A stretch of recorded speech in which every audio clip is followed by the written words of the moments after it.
Let's dive right into this explainer. We are looking at a truly fascinating window in time.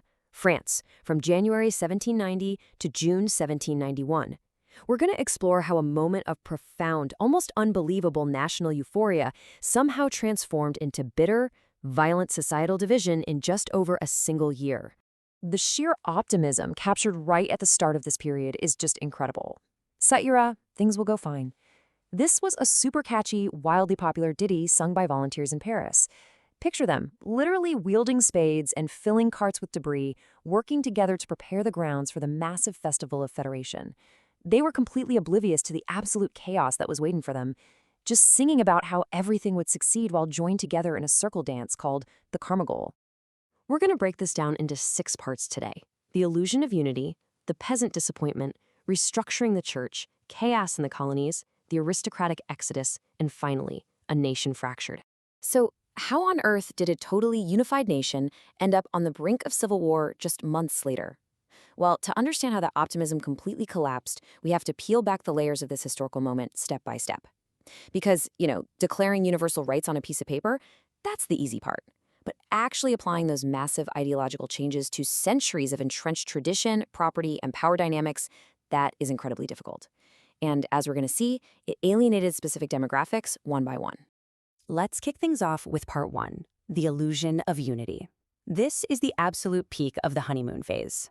Picture this: 300,000. On July 14th, 1790, exactly 1 year after the storming of the Bastille, a massive crowd of over 300,000 spectators and National Guardsmen gathered at the Champ de Mars in Paris.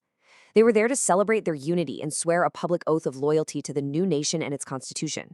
It was a staggering logistical and emotional feat. It poured rain all day long, yet the crowd endured it with just absolute joy. To give you a sense of what that actually felt like on the ground, consider the story of Jean-Marie Goujon. He was a young law student who was so incredibly moved by the sight of 500,000 men united together that he essentially abandoned his career to dedicate his life to the revolution. He actually wrote to his mother that he felt glorious. Tragically, he would eventually lose his life to the very movement he swore to uphold here. That was the intoxicating but super fragile power of this unity. Moving right along to part 2, the peasant disappointment, where we see the rural backlash. So the first major fracture happened out in the countryside. The National Assembly tried to legally define the abolition of feudalism by throwing it into 2 really impenetrable legal buckets. On the one hand, things deemed outright violations of natural rights were abolished freely. Great. But on the other hand, many traditional dues were classified as legitimate properties. Peasants were absolutely shocked to learn they still had to buy out these dues to free themselves from their former seigneurs and new bourgeois landowners. The result? A policy that was intended to cleanly finalize the abolition of feudalism, instead frustrated literally everyone involved. The rural backlash was fierce. You had peasants vehemently and sometimes violently refusing to pay. Meanwhile, the former seigneurs realized the whole system was so broken they'd never actually get the compensation they were legally promised.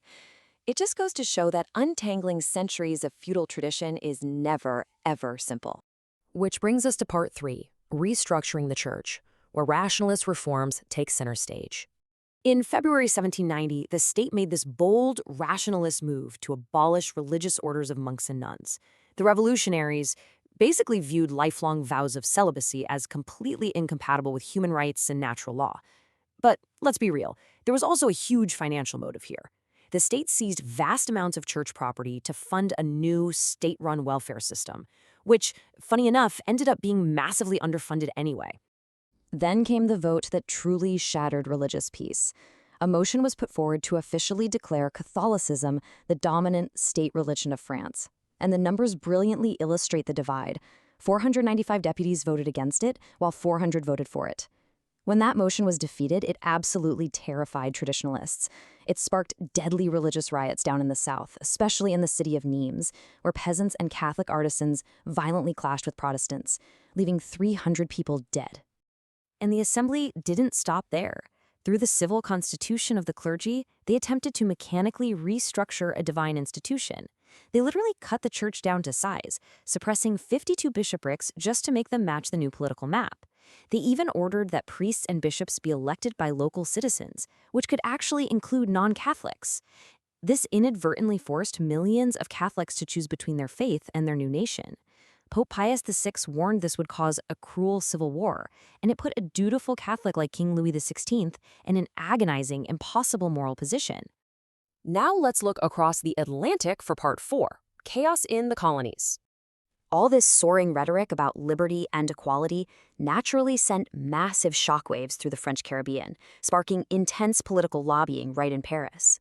On one side, you had white plantation owners forming the Club Massiac to ruthlessly protect the institution of slavery. On the other side, you had wealthy free men of color who, it's worth noting, were often property owners themselves, seeking equal political representation through allies in the pro-abolitionist Society of the Friends of the Blacks. A total lack of decisive action from Paris just ignited this powder keg. First, white colonists out in the colonies formed their own assemblies, explicitly excluding mixed-race citizens. Second, the French legislature, led by Antoine Barnave, got cold feet. They passed decrees that purposely dodged the issue of voting rights for free people of color just to avoid angering the white colonists. Finally, this hesitation completely emboldened the colonists in Saint-Domingue to bypass Paris entirely and draft their own autonomous constitution. By trying to appease everyone, the revolutionary government deeply alienated the free people of color and essentially lost control of their own colonial empire. Returning to France, things were unraveling at the very top. Let's look at part 5, the aristocratic exodus. Almost overnight, titles like Count, Baron, and Marquis became illegal. In response, a conservative noble named the Marquis d'Estormel issued this highly accurate, totally prophetic warning. He argued that France's sudden enthusiasm for democratic principles and philosophical reveries would inevitably plunge them into war. He foresaw that either France would be attacked by opportunistic rivals, or that France itself would start militarily intervening in other nations that refused to accept their new democratic system. This anti-aristocratic sentiment rapidly infected the military, which was traditionally commanded entirely by nobles. These rapid-fire crises started hitting the government simultaneously. In Nancy, unpaid regular soldiers mutinied against their officers, which was brutally suppressed, resulting in over 300 casualties. In Brest, sailors rejected their aristocratic commanders and the old royal flag.